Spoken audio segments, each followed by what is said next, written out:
Guys, this video is sponsored by our friends at Geology. This award-winning men's skincare company will formulate a customized skincare routine just for you, using a handful of powerful, proven ingredients that have been trusted by dermatologists for decades. In fact, Geology is one of the only men's skincare companies to have retinol as an active ingredient in their products. If you suffer from acne, dark circles under your eyes, wrinkles, or sensitive skin, look no further. To get started, take Geology's 30 seconds diagnostic quiz, and their team of dermatologists will design and ship a regimen directly to your door. Guys, it is that simple. Their face wash is incredible. First off, it smells amazing, and I love the way it makes my skin feel after I use it. With over 4,000 five-star reviews, why not give it a try? I encourage you to start today with a 30-day trial of all 4 products: Everyday Face Wash, Vital Morning Face Cream, Repairing Night Cream, and Nourishing Eye Cream. Head to Geology.com. Take their 30-second free diagnostic quiz. With this offer, you will save 70% off your first order, or just click on the link below. Ooh, guys, I just got asked an interesting question. Very simple question. It's been asked a million times, but it's interesting every time, and this one's no different. Here's the question. If Chimaev beats Burns, does he become the #1 contender? I'm going to give you a beat.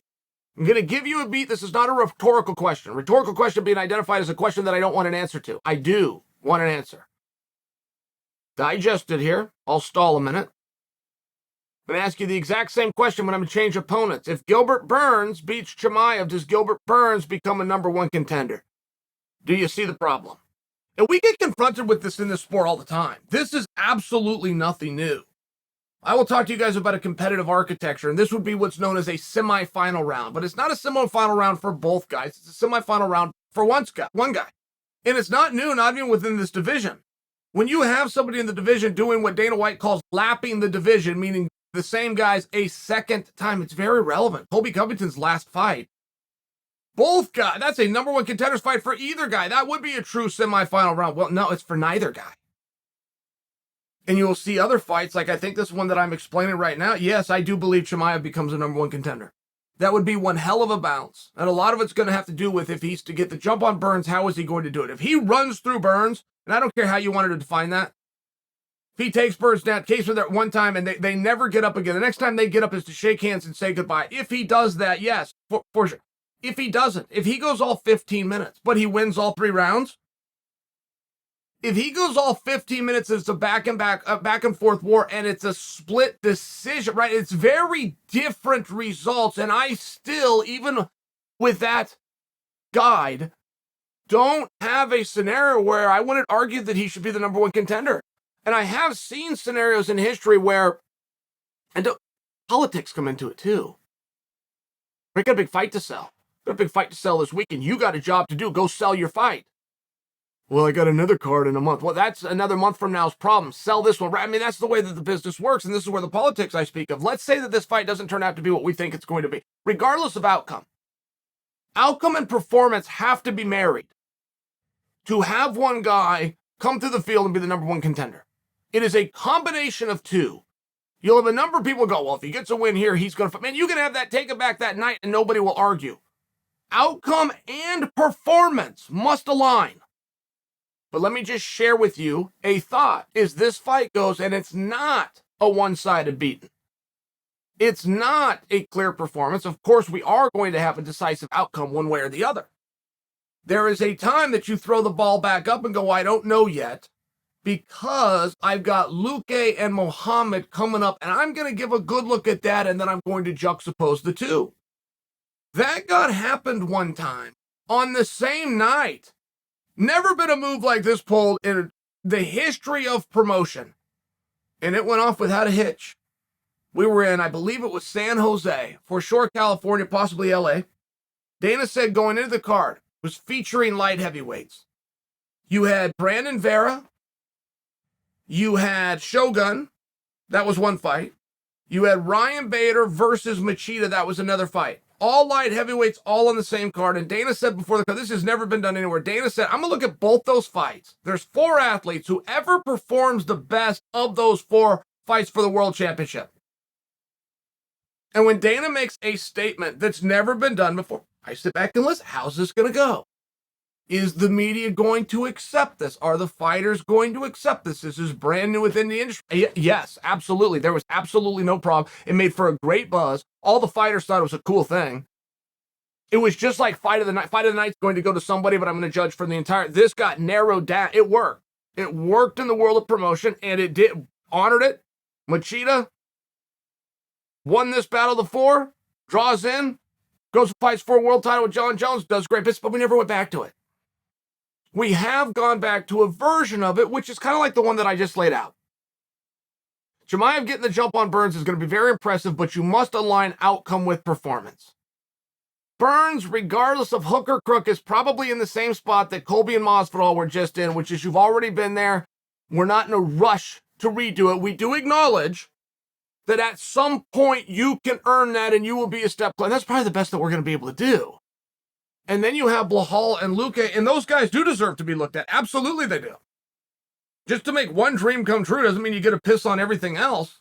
Got to be very respectful and observant. Also, it's just one of those situations when I am asked the question, the same one that I asked you guys, do I believe Chimaev will fight for a championship? We can do the whole big dance that I just did.